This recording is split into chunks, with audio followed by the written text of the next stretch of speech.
what day it is tomorrow? April 30th. Is there something special about it? Isn't there? I can't remember. I'm sorry. Oh well, I'll keep trying till I hear the answer. I'm gonna let you go now, Jack. Take care. One of my favorite series out there is the Metal Gear series. A more than necessary amount of my precious fleeting time and limited brain storage capacity has been dedicated to these silly little games, and I played enough of the titles that I think I can confidently declare myself a fan. A huge fan. And like any fan of a series, I've gone through a journey with the Metal Gear games. I've grown up with these games in a way, and, well, these games did not grow up with me because I first played them after the series was already killed. Which makes me feel young until I realized that happened 5 years ago now. Anyways, I think each game in the series not only shaped what kind of media I enjoy, but taught me lessons as well. So, to pay tribute to these games, I thought I'd tell the story of how my life was changed by the Metal Gear saga, and what I've learned from it all. Cause man, is this a good series. So, my introduction to Metal Gear doesn't technically come from the first Metal Gear game I played. It comes from Super Smash Bros. Brawl. This game was my shit as a kid. In case you didn't know, Snake appears as a playable character in it. I first played the game at a very young age. It was to the point where Mario was the only franchise I recognized in it. Not even Pokemon, Zelda, Sonic, nothing. I did learn a bit more about each franchise through trophy descriptions after. Yeah, I was the kid who read trophy descriptions. And while I learned a lot about each series, Metal Gear didn't really stand out to me too much. Mostly because, well, I was a kid, and I was learning about animals from outer space, angels, gods, and badass superheroes, so can you forgive me for not having too personal a connection to Soldier Guy? Don't get me wrong, I found Snake cool. And if you asked me if I wanted to play his games, I'd say hell yeah. Okay, I'd probably be too scared to because I was a kid, but I was still slightly interested in them. And I read all the Metal Gear trophies I could to get a very basic understanding of the series. To this day, some of the Metal Gear music and Snake's MGS2 design is still pretty nostalgic to me, thanks to Super Smash Bros., and I'm glad Snake was put in here. Our story truly starts many years later when I entered high school. Still a Nintendo kid. Don't get me wrong, Switch was out for quite some time and there are plenty of non-Nintendo games I could and did play on it. But I had a desire to try some other consoles. So I found a listing for a PS2 on eBay for less than $100. And it came with 3 games: Resident Evil Code Veronica X, GTA Vice City, and Metal Gear Solid 3. To this day, still a very good deal, and so I got my dad to buy it for me. All 3 of those games are good entry points into 3 huge series I haven't played before, and now I can play them all for nearly the price of a new game. I was really excited. To this day, I think that moment changed how I thought about video games.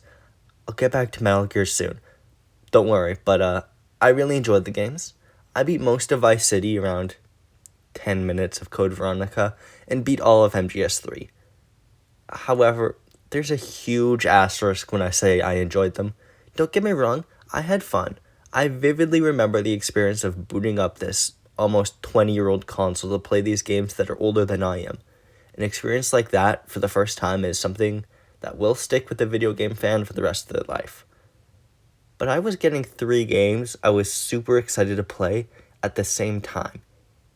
I hadn't experienced many games like them in the past, so unfortunately, I kind of rushed through them. I was constantly checking the in-game clock to look at how much time I had left, and often I just wasn't paying very much attention during cutscenes.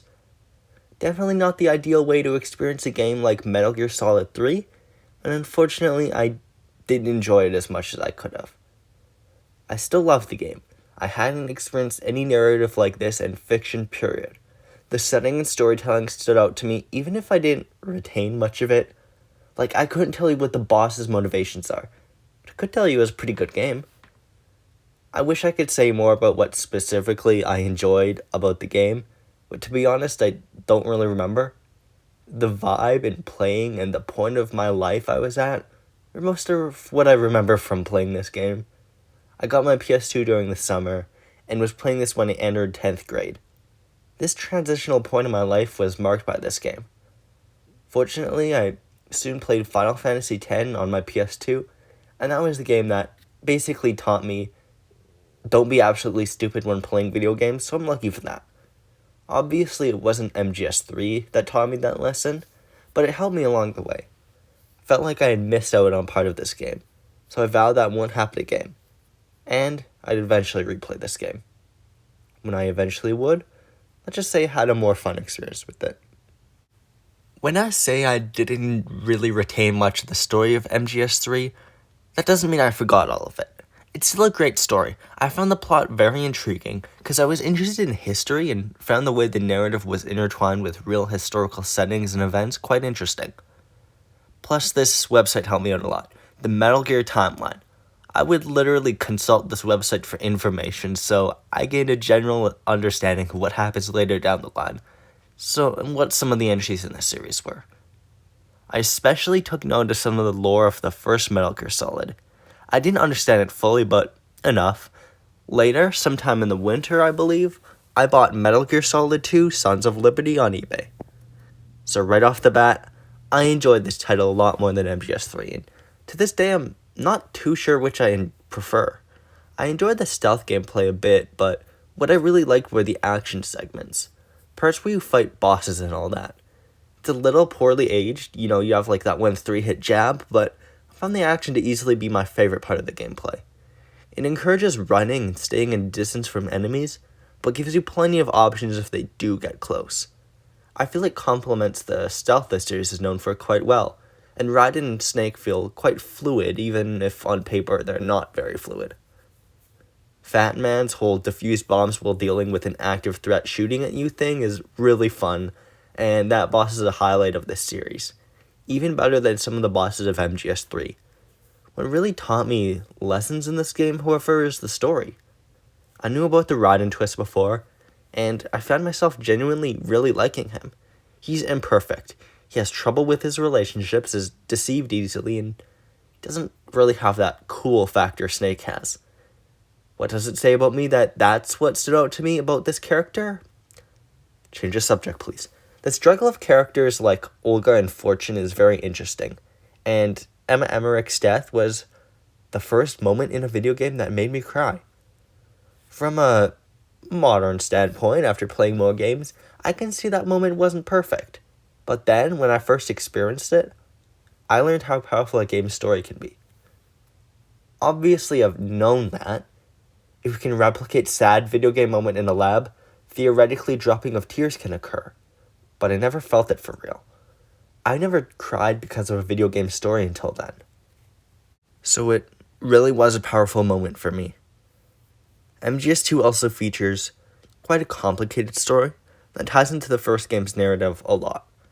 Like I mentioned before, I knew enough about MGS1's story to get what's going on, and I learned more about MGS3's story from the timeline than I did while playing MGS3.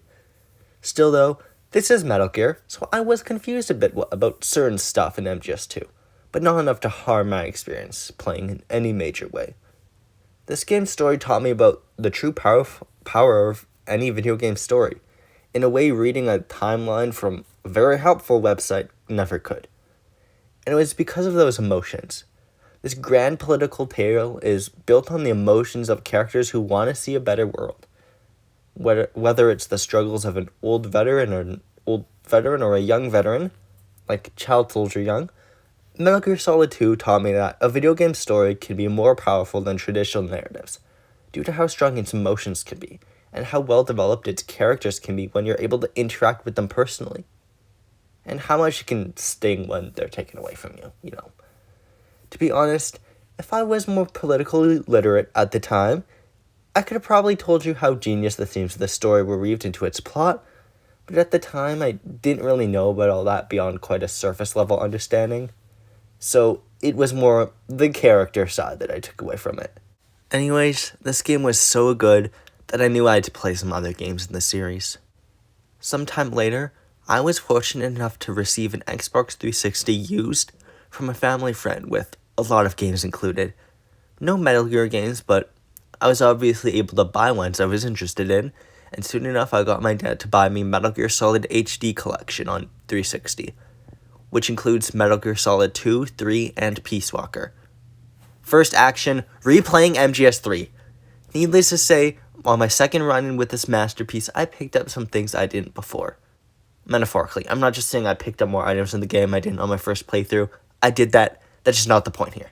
Bits of action in MGS2 feel much, much more polished than Snake Eater, due to the simple addition of CQC. I didn't use it to take out guards very much in my first playthrough, but in this title I used it much more often, and it brought the focus more towards stealth than the action-focused MGS2.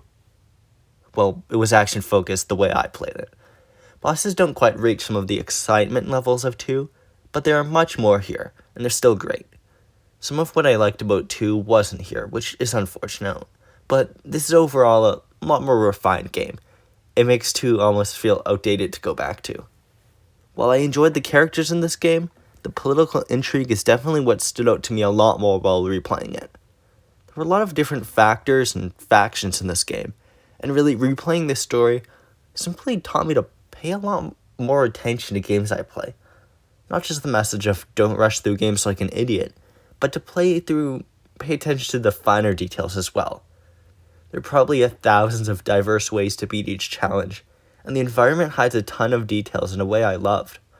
This doesn't only apply to gameplay, but story as well. The boss, for example. Originally, my takeaway was she was evil, until it turns out she wasn't evil, and I retained no details beyond that. No, reasons why she was evil. Nothing. But, MGS3's story isn't as linear as something like 2's, I find. I didn't even understand why she did what she did, or where the Philosopher's Legacy ended up, or anything like that. And it frustrated me on my second playthrough, that I just couldn't get it through my skull that first time. There were just a lot of details you find out later, or not explicitly laid out to you. These details are essential to the plot, and it took a second playthrough to learn this for me. The specifics of the boss's betrayal aren't found out till the last cutscene, which I was on my phone on when I first played it, and it's hard to really know what it means if you're paying attention. This game taught me to respect media like this, to put just a little bit more work in, to realize what they're trying to tell you, and look beyond just what is spelled out to you. That was absolutely monumental in changing how I look at the media I consume today, and understanding exactly what makes video games good is one of my goals for this channel. This extra understanding of the game also greatly helped me when I played the next Metal Gear game I'll be talking about today, Peace Walker. Today, Peace Walker isn't looked upon too fondly, and it certainly isn't as good as my previous Metal Gear experiences. But I still really enjoyed Peace Walker. Its mission-based structure allows the gameplay to shine, and it feels a lot more video gamey than other entries, which makes it fun in a different way. It also makes it feel less deep, especially given the story isn't all that connected to other entries at first, and there are a lot of very poorly designed spots in the game. There are these weird difficulty spikes, which makes it pretty frustrating at times, at least when I played. And look, I'm not very proud of this, but you know the boss fight against the Cocoon attack craft? Because I'm reminded of this boss every time I look at my living room wall.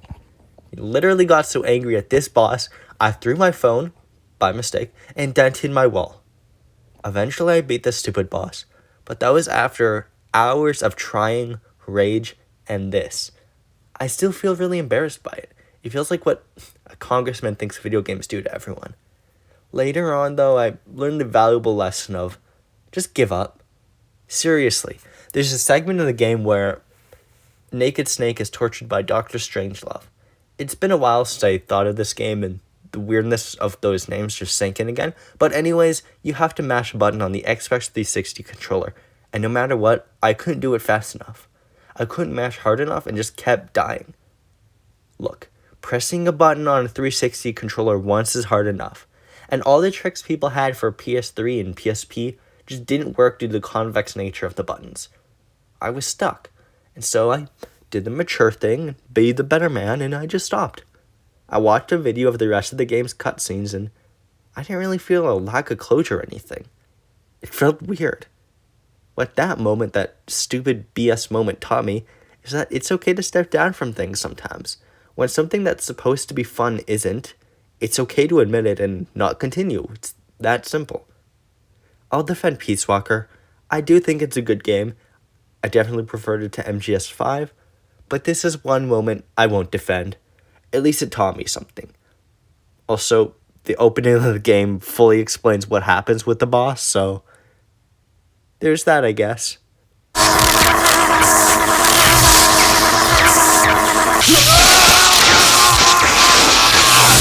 Well, anyways, on the subject of watching video games on YouTube, I never owned a PS3.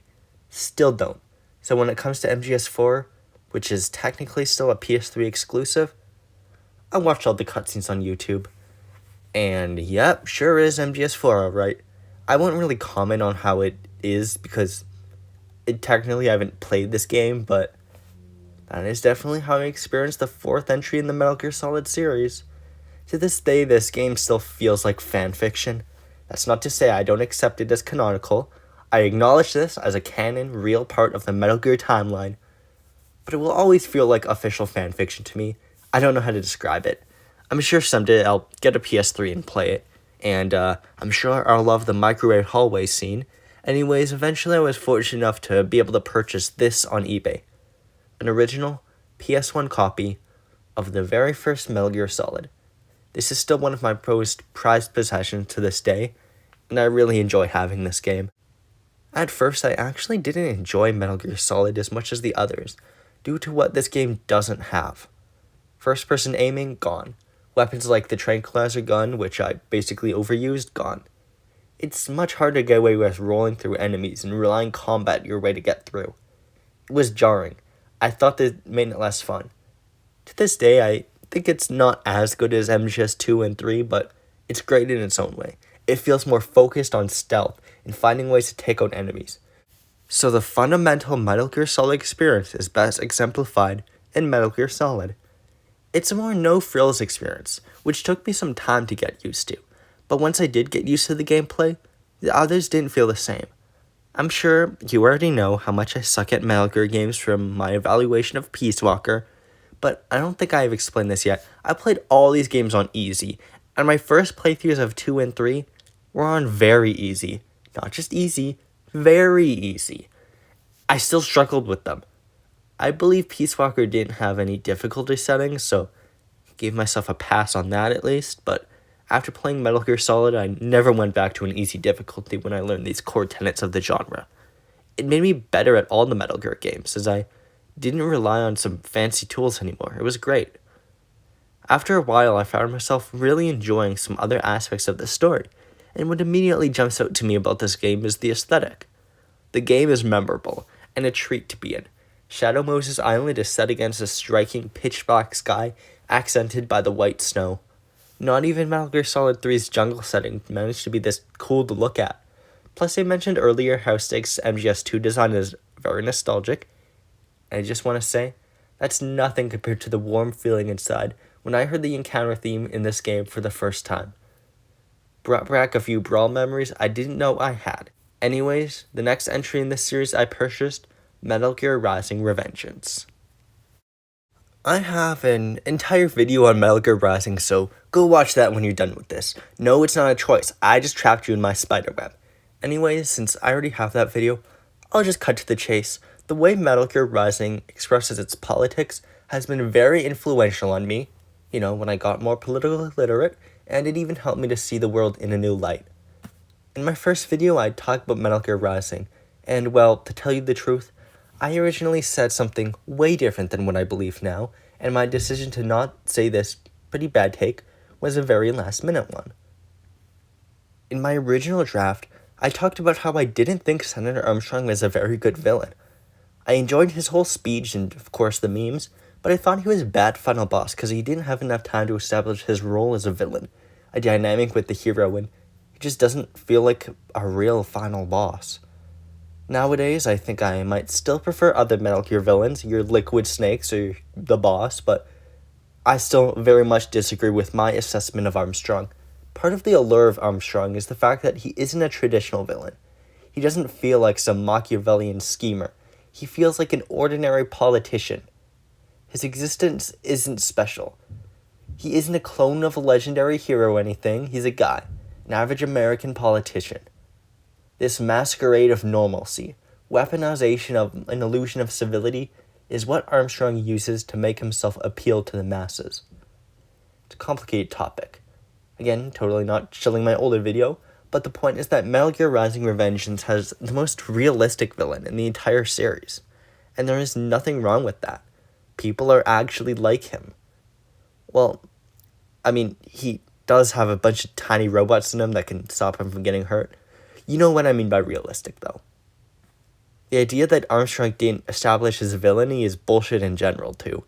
They knew what they were doing, including a scene with him fairly early on, so he can actually function as a villain, and the pursuit of him makes up a lot of the game's plot.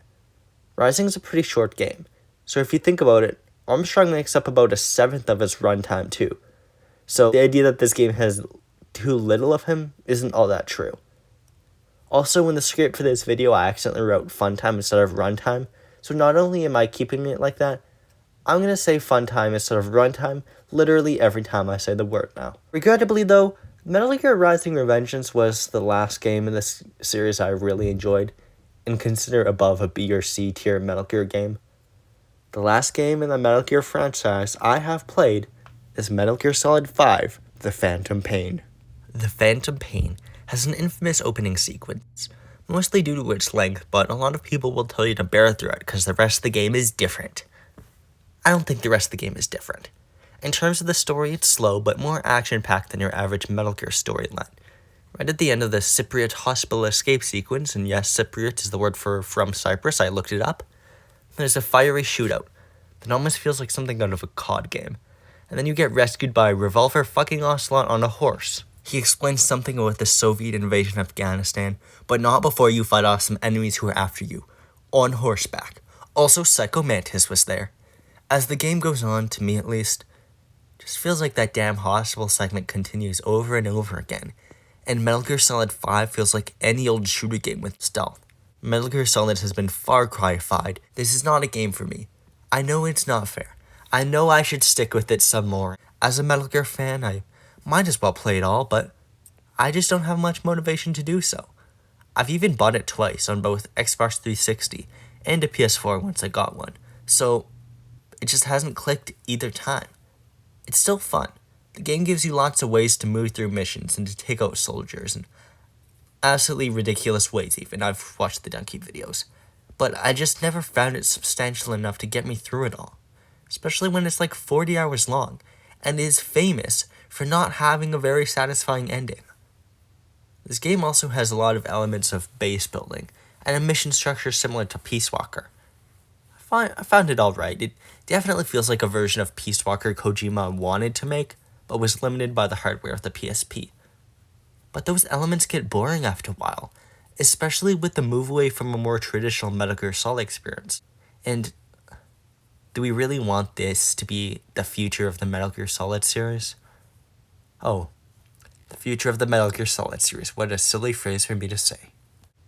Yes, the future of the Metal Gear series is, needless to say, very uncertain at this point. I won't go over it all. I'm sure you know what happened with Kojima, and this is a video where I talk about me, not unimportant things like the video game industry.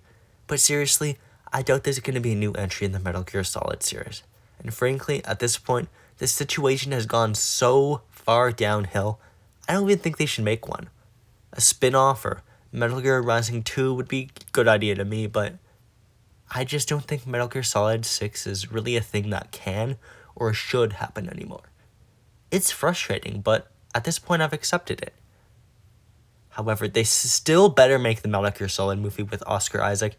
I know it could go wrong pretty easily, but I'm pretty optimistic for the idea of it. I hope we eventually get a trailer before funny old Snake GIF happens. I like the Mario movie, I like the Street Fighter movie, I like the Uncharted movie, and I even like the fucking King of Fighters movie, so I'm sure I'll enjoy it, whatever they put out. There are also lots of Metal Gear games I haven't played before. I have played the MSX games, but haven't fully completed them, so I'd like to do that someday, and I'll try Ghost Babel too. The Metal Gear Acid games look intriguing, and I enjoy tactical RPGs enough, so I'd like to try them out at some point. There's also Portable Ops.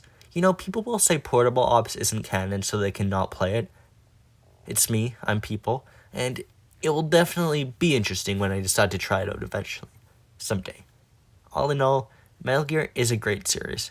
Every single entry in the series has something to offer you to draw you in, only to forever change you in ways you can barely coherently explain. Metal Gear will always be special to me. It's definitely one of my favorite game series of all time. It makes me happy that there are still Metal Gear games to play and bits of lore I'll forever be learning.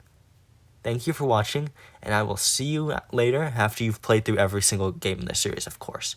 Except for Acid, Ghost Babel, and Portable Ops, I can't have you playing more games than me. You can play Snake's Revenge, though.